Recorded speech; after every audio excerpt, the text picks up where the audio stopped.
ఆయన ఆజ్ఞలన్నింటినీ అనుసరించి నడుచుకుని ఎడలా నీ దేవుడైన యెహోవా భూమి మీద ఉన్న సమస్త జనుల కంటే నిన్ను హెచ్చించును. దేవుని స్తోత్రం.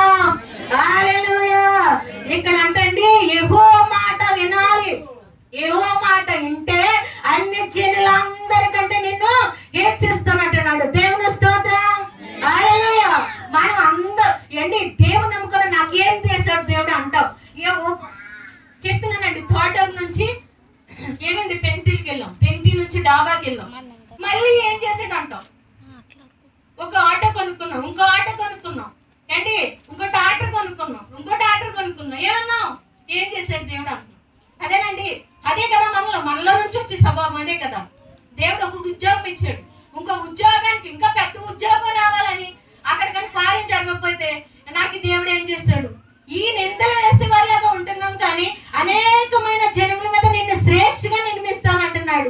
అనేక జనముల కంటే నిన్ను ఆశీర్వదిస్తానని దేవుడు చెప్తున్నాడు. ఈ మాటలన్నీ కొట్టివేస్తామండి. మనల్ని ఎంతగా తీవేస్తాడో అంతగా దిగజారిపోతూ ఉంటాం, ఎంతగా ఆశీర్వదిస్తాడో అంతగా దిగజారిపోతమే చూస్తాం.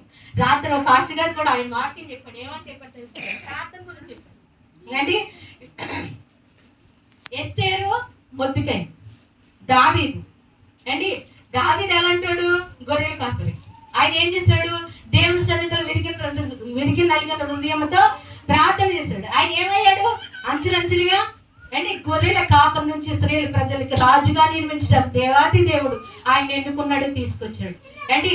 మొర్దెకైని బట్టి ఏం చేసింది? ఆ అమ్మాయి పేదరాలే, ఆ అమ్మాయి దగ్గర ధనం లేదు, తల్లిదండ్రులే లేరండి. అలాంటి ఆవిడ ఏమైంది? రాజులు అంటే 120